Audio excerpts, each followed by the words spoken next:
A aula de hoje vai trabalhar com o assunto direitos políticos, do artigo 14 ao artigo 17 da Constituição Federal. A propósito, o que são direitos políticos? A doutrina assim define. Os direitos políticos ou de cidadania resumem o conjunto de direitos que regulam a forma de intervenção popular no governo. Em outras palavras, são aqueles formados pelo conjunto de preceitos constitucionais que proporcionam ao cidadão sua participação na vida pública do país, realizando em última análise o disposto no parágrafo único do artigo 1º da Constituição Federal. Luiz Alberto Davi Araújo e Vidal Serrano Nunes Júnior. Do conceito recém-visto, nós podemos traduzir o quê? Ter direitos políticos é participação na vida ativa do Estado, participação ativa e passiva. Ter direitos políticos é basicamente, como núcleo essencial, o chamado direito ao sufrágio. Direito ao sufrágio se divide em capacidade eleitoral ativa, a alistabilidade, o direito de votar, e a capacidade eleitoral passiva, o direito de ser votado. Afinal, no Brasil, quem tem direito a votar? Ou melhor, quem deve votar? Porque nós adotamos um modelo onde o voto é um direito e um dever. A Constituição Federal traduz com exatidão milimétrica quem tem direito e quem deve votar e ser votado. Vamos ver? Constituição Federal, artigo 14, parágrafo 1º.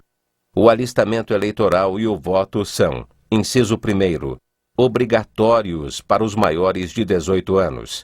Inciso 2º, facultativos para, alínea A, os analfabetos, alínea B, os maiores de 70 anos, alínea C, os maiores de 16 e menores de 18 anos. Vamos ver agora o que diz a Constituição sobre a capacidade eleitoral passiva, a chamada elegibilidade. A Constituição prescreve uma série de requisitos de elegibilidade, requisitos estes que não transformam o Brasil em um sufrágio restrito. O Brasil permanece com um sufrágio universal, mesmo que coloque em condições de elegibilidade, restringindo o acesso aos cargos eletivos, o sufrágio permanece um homem, um voto, o sufrágio universal com valor igual para todos. Quais são as condições? É o artigo 14, parágrafo 3º da Constituição, que assim determina.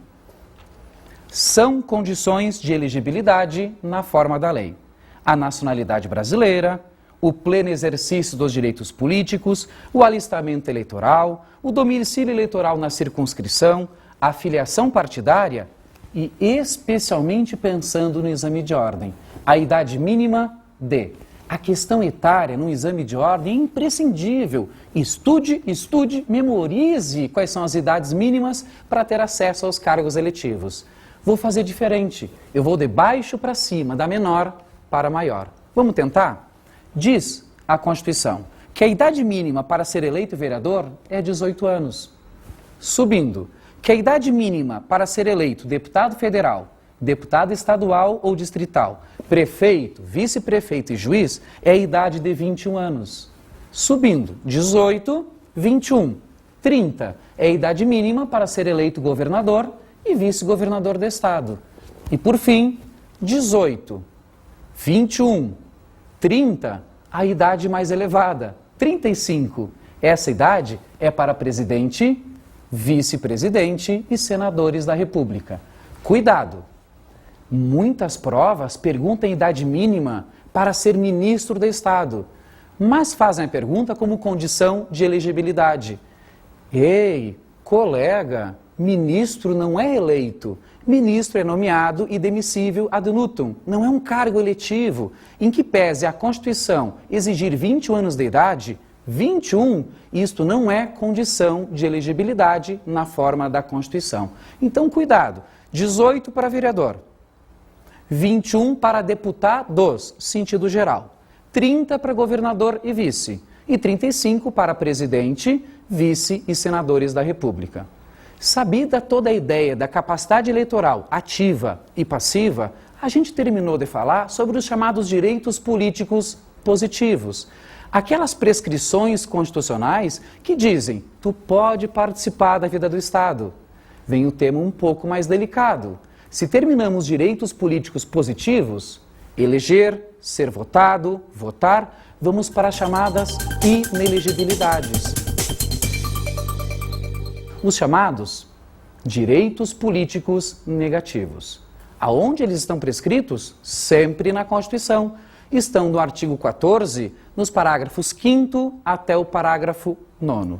O trabalho passa a ser mais delicado, na medida em que vamos ter que ler e comentar um a um desses parágrafos do 5º ao 9º. E em cima destas pequenas colocações, as provas têm cobrado bastante. Começamos então com o nosso artigo 14, parágrafo 5º. É a chamada reeleição, a famosa possibilidade de reeleição dos titulares de cargo executivo. Vamos à leitura? Constituição Federal, artigo 14, parágrafo 5º. O Presidente da República, os governadores de Estado e do Distrito Federal, os prefeitos e quem os houver sucedido ou substituído no curso dos mandatos, poderão ser reeleitos para um único período subsequente.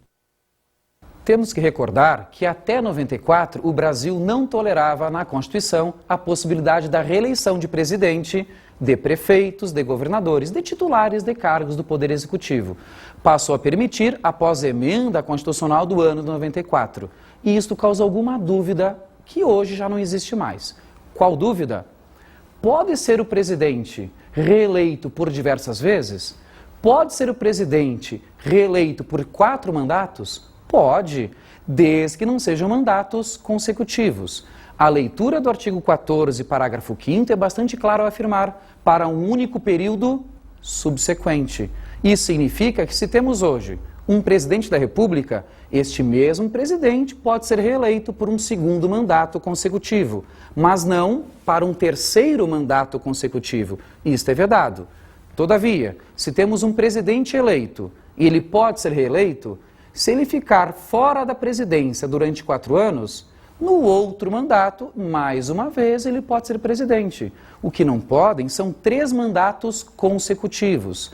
Intercalados, quantos ele tiver capacidade política, ele poderá. Lembre sempre, a reeleição dos titulares do Poder Executivo de todos os níveis é permitida por diversos mandatos, desde que não seja por mais de um mandato subsequente. Passamos então à leitura do artigo 14, parágrafo 6º. É a chamada desincompatibilização. Vamos a ela? Constituição Federal, artigo 14, parágrafo 6º. Para concorrerem a outros cargos, o Presidente da República, os governadores de Estado e do Distrito Federal e os prefeitos devem renunciar aos respectivos mandatos até 6 meses antes do pleito. Vamos analisar com mais delicadeza a redação do parágrafo 6º? Então vamos a ela. O parágrafo 6º, ele diz assim, e vamos ter que repetir várias vezes, colegas, até pegar todo o contexto da desincompatibilização. Prometo, vamos ler. Diz ele, para concorrerem a outros cargos. Para concorrerem a outros cargos. Ora, se eu concorro para o mesmo cargo, não é necessária a desincompatibilização até 6 meses antes do pleito, que é a previsão do parágrafo 6º. É só se eu concorro para outro cargo. Por quê? O motivo é bastante razoável, bastante lógico. Ora, se eu sou o titular de um mandato executivo e sou candidato à minha própria reeleição, haveria uma solução de continuidade administrativa se eu tivesse que me desincompatibilizar, assumisse o meu vice e eu fosse reeleito, tendo que retomar a administração, que talvez tenha sido modificada em muito pelo meu antecessor, o meu antes-vice. Então, para não haver esta quebra de continuidade, diz claramente a Constituição, só é necessário se desincompatibilizar se eu concorro para outros cargos. Tem mais. Notem como ele é minucioso. Ele continua dizendo assim, para concorrerem a outros cargos, o presidente, os governadores e os prefeitos, não fala dos vices, fala apenas dos titulares, não dos vices. O que isso nos leva a crer? Simples, que os vices não necessitam da desincompatibilização se concorrem a outros cargos. Bastante correto. Então temos 2 apontamentos já. O primeiro, é apenas quando eu concorro para um outro cargo, não para aquele que eu já ocupo, a reeleição. Segundo, os vices estão fora da exigência de desincompatibilização do parágrafo 6º. Mas resta ainda uma última exclamação muito importante, também relativa ao parágrafo 6º. Vamos ao texto constitucional.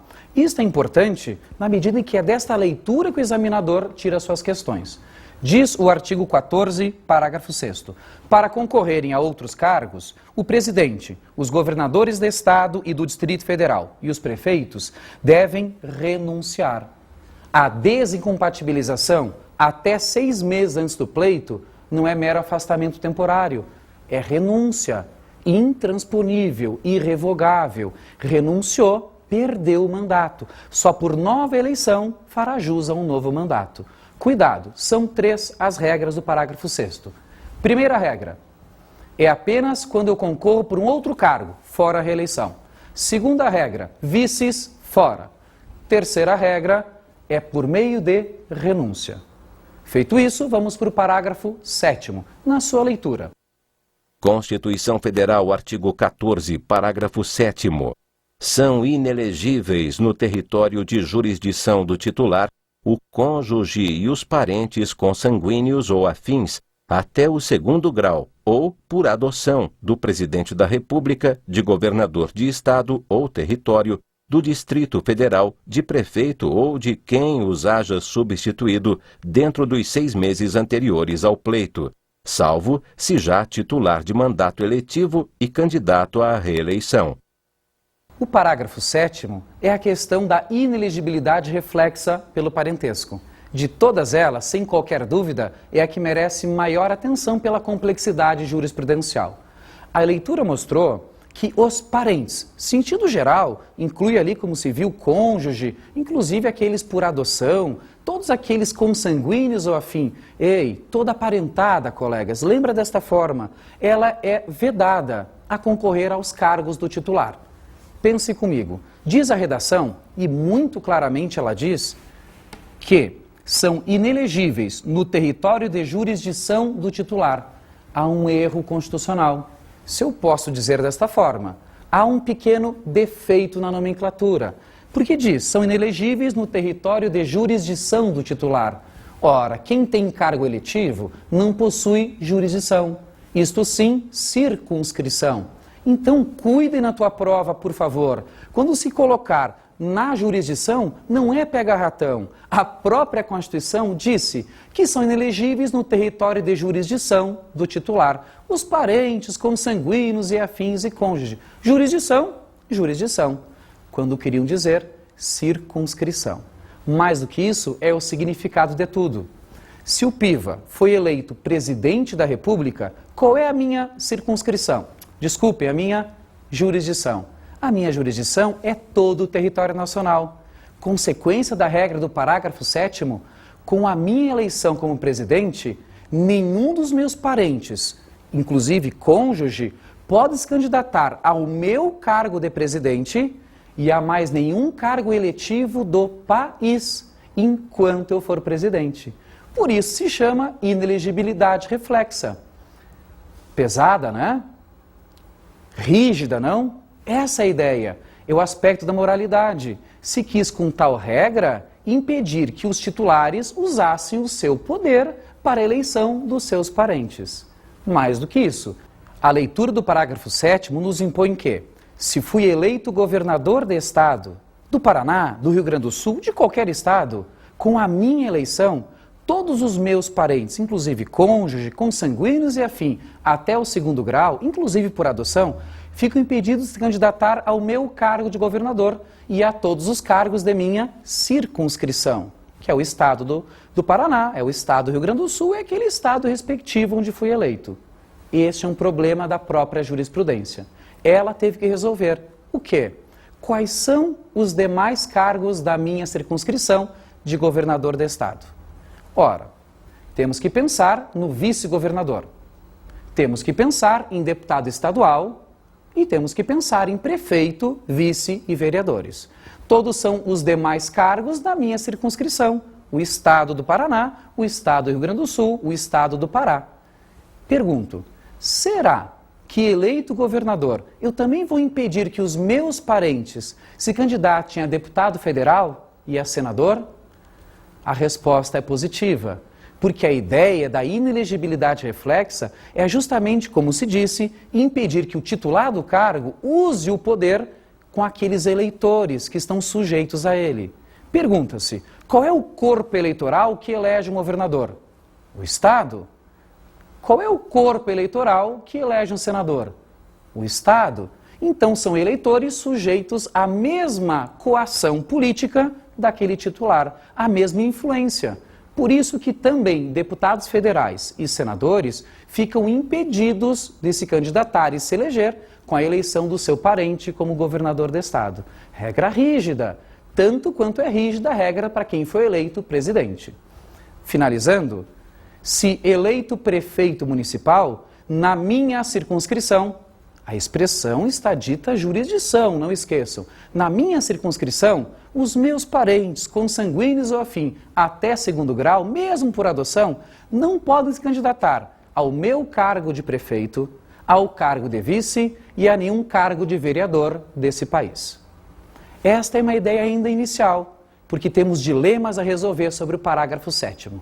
Como explicar, por exemplo, lá no estado do Maranhão, aonde tivemos a candidata Rosiana Sarney e o candidato Murad, um cunhado, e o Tribunal Regional Eleitoral, à época das candidaturas simultâneas, impugnou usando a regra reflexa. Ao mesmo tempo, no estado do Rio de Janeiro, tivemos a eleição da Rosinha Mateus como governadora, tendo o antecessor sido seu próprio marido. Ao que se vê, 2 pesos, 2 medidas. Notem, lá no Maranhão, cunhado e cunhada não puderam se candidatar. Ele ficou impedido. No Rio de Janeiro, marido e mulher, governador, governadora de estado. Aonde está a incongruência? Aonde está a resolução do conflito? Tudo partiu do pressuposto da emenda da reeleição. Como assim? Lá no ano de 94, quando permitimos a reeleição, acabamos por permitir também que o próprio titular usasse o poder político para si próprio. Vamos entender. Até 94 não havia o instituto da reeleição. Então proibimos assim. Na medida em que o titular do cargo não podia ser reeleito, tínhamos medo que ele usasse este poder para a eleição dos seus parentes. Então vedamos também a eleição dos parentes. Mas em 94 admitiu-se a reeleição do próprio titular. Ora, se o próprio titular pode ser reeleito usando o poder que ele já possui como titular do cargo, que problema haverá se um parente se eleger no lugar dele? É como se ele cedesse a vaga a um parente seu. E isto ficou consolidado no próprio Supremo Tribunal Federal, no informativo número 311. Mas a dúvida não foi ainda respondida. Como resolver governador Garotinho sucedido pela governadora Rosinha Mateus? A questão até parece singela, mas não é. Para resolver o dilema, o Tribunal Superior Eleitoral teve que dar a sua opinião em julgamento. O que decidiu o TSE a respeito desta reeleição de parentes? Bastante simples, aí sim, depois de toda a longa discussão. O que se resolveu? 2 fatos básicos. 1. O parente pode se candidatar e se eleger no lugar do titular parente. Condições: que o titular esteja no primeiro mandato, portanto que tenha direito à sua própria reeleição. Segunda condição: além de ser titular de um primeiro mandato e com direito à sua própria reeleição, esse titular deve renunciar ao mandato até 6 meses antes do pleito. Vamos resumir porque a questão ela tem contornos bastante complexos. Parentes, hoje, podem se candidatar no lugar dos seus parentes titulares? Sim, com 2 condições. Mais uma vez, que este titular esteja no primeiro mandato e que renuncie até 6 meses antes do pleito. Esta justamente era a diferença entre o caso do Garotinho e o caso da Rosiana Sarney. Por quê? Porque a Rosiana já estava no seu segundo mandato. Se o cunhado fosse eleito, teríamos esta sucessão equívoca, vedada pela Constituição. Rosiana e o cunhado Murad, indesejável pela regra da reeleição. Seriam 3 cargos na mesma família, sucessivamente. No Rio de Janeiro era diverso, porque o governador Garotinho estava no seu primeiro mandato e renunciou para concorrer à presidência da República. Em renunciando, ele abriu mão da sua reeleição e, como se cedesse, cedeu a Rosinha Mateus. Um último dilema. Pode a governadora Rosinha ser reeleita? Cuidado! Temos isso. Governador Garotinho, governadora Rosinha. Ela pode ser reeleita? A resposta é não. Aonde que está escrito? Informativo 311 do Supremo Tribunal Federal, que torna pública toda esta celeuma sobre inegibilidade reflexa. Vejam só, governador Garotinho, governadora Rosinha. Se permitíssemos a reeleição dela, teríamos um 3º mandato na família Mateus, tal qual se proibiu lá no Maranhão. Então a resposta, insisto, é negativa. Quem se elegeu no lugar do parente nessa especialíssima circunstância tem direito apenas a um mandato, não pode ser reeleito. E isto é decidido pelo STF. Para continuar a matéria, inelegibilidades, vamos prosseguir no artigo 14, agora com o parágrafo 8º. Vamos à sua leitura. Constituição Federal, artigo 14, parágrafo 8º. O militar alistável é elegível, atendidas as seguintes condições. Inciso 1º. Se contar menos de 10 anos de serviço, deverá afastar-se da atividade. Inciso 2º.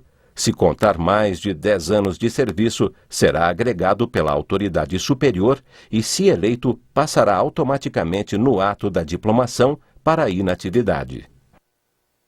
Temos a questão, portanto, da eleição dos militares. Cuidado, não qualquer militar, porque os militares conscritos, aqueles que estão em serviço militar obrigatório, são absolutamente inelegíveis. Tal qual o analfabeto, que é inelegível, os conscritos e estrangeiros também o são. Repito, o 8º parágrafo fala muito bem do militar alistável, aquele que se alista. Conscrito que está em serviço militar obrigatório não é alistável, então não é elegível. Temos aqui mais um ponto a chamar a atenção. Qualquer pessoa no Brasil, como vimos antes, tem que estar filiada a partido político para poder concorrer a qualquer cargo eletivo. E isso não deveria mudar em razão da pessoa ser militar. Só que temos um dilema. O artigo 142, parágrafo 3º, inciso 5º da Constituição, veda o alistamento em partido político de militares. Calma. Militares são elegíveis. São, desde que não sejam conscritos. Mas, para ser eleito, tem que estar filiado a partido político. Mas militares, por proibição expressa, não podem estar filiados a partido político. Como resolver? A bronca parou no Tribunal Superior Eleitoral, que entendeu que, excepcionalmente, deve-se harmonizar as 2 disposições.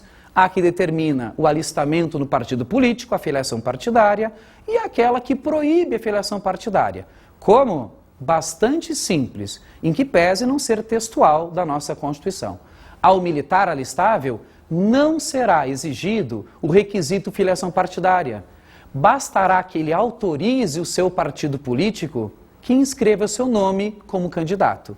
Mera e simples autorização do militar supre, diz o TSE, o requisito filiação partidária. Mas cuidado, se o militar alistável autorizar o partido e o partido inscrever o seu nome como candidato, notem o que diz o inciso 1º do parágrafo 8º. Se esse militar contar com menos de 10 anos de serviço, ele deverá afastar-se da atividade. Ele deverá afastar-se da atividade. Ele deverá afastar-se da atividade. Ele deverá ser exonerado. Ele sai da função militar. Essa é a interpretação doutrinária e jurisprudencial ainda vigente. Menos de 10 anos, rua. Mas, se ele tem mais de 10 anos, vejam o que diz o inciso 2. Se contar com mais de 10 anos de serviço, será agregado pela autoridade superior. Vamos reler isso aqui. Se tiver mais de 10 anos de serviço, ele é afastado temporariamente. para fazer campanha, percorrer as bases, visitar os seus eleitores e tudo que um bom candidato faz jus. Se contar de mais de 10, não é, aspas, demitido. Se contar com mais de 10, ele é afastado temporariamente e continua na redação. Se ele for eleito, ele passa automaticamente no ato da diplomação no cargo para inatividade, vai para a reserva. Ao contrário, se ele não foi eleito, ele volta à atividade militar porque ele não foi exonerado. Ele apenas foi afastado temporariamente. Vamos resumir a regra dos militares? Simples. Mais de 10 anos, se afasta temporariamente. Eleito, vai para a reserva. Não eleito, volta à atividade militar. Menos de 10 anos, ele será realmente afastado em definitivo de sua função militar. Todavia, cabe uma observação bastante prudente hoje. Por quê? Porque estamos com um julgamento em andamento. É o informativo 343 do STF que merece ser sempre cuidado até a decisão final. Trata-se de um militar, um policial militar do Rio Grande do Sul, que com menos de 10 anos de serviço se candidatou a um cargo lá no estado dele. Qual a consequência? A Polícia Militar do Estado o exonerou de ofício, tendo em vista a regra do inciso 1º. Ele não foi eleito no cargo eletivo.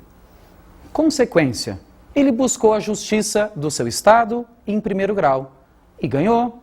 Buscou o tribunal e hoje se encontra o seu recurso no Supremo Tribunal Federal. E o Supremo já se manifestou, por maioria dos votos, que ele tem razão. Qual razão? De ser reintegrado à força, mesmo não possuindo mais de 10 anos, como prescreve o nosso inciso 2. Todavia, o alerta que eu pedi antes está justamente no fato de que esse julgamento ainda não foi concluído. Um dos ministros pediu vistas desse julgamento e é possível que vote logo. Por favor, acompanhe o informativo 343, mas a ideia hoje está lançada. A ideia é que o Supremo está claramente tendente a dizer, tanto no inciso 1º quanto no inciso 2º, o afastamento far-se-á de forma temporária. Constituição Federal, artigo 14, parágrafo 9º. Lei complementar estabelecerá outros casos de inelegibilidade e os prazos de sua cessação, a fim de proteger a probidade administrativa, a moralidade para exercício de mandato, considerada a vida pregressa do candidato, e a normalidade e legitimidade das eleições contra a influência do poder econômico ou o abuso do exercício de função, cargo ou emprego na administração direta ou indireta. Finalmente, temos o parágrafo 9º recém-visto. São as inelegibilidades por lei complementar. Qual lei está se referindo? Está se referenciando à Lei Complementar 64 de 90, que foi alterada por algumas outras leis complementares futuras, mas, na essência, é a Lei Complementar 64 de 90 que trabalha as outras formas. Qual a importância de uma lei complementar num exame de ordem que pergunta sobre Constituição? Simples. Não é apenas a Constituição que diz as hipóteses de inelegibilidade. A lei também pode trazer e traz outras. Insisto, nunca aceite na tua prova, nunca aceite que digam todas as hipóteses de inelegibilidade estão expressamente na Constituição. Errado. Existem outras na forma da lei. No caso, a Lei Complementar 64. É isso por hoje.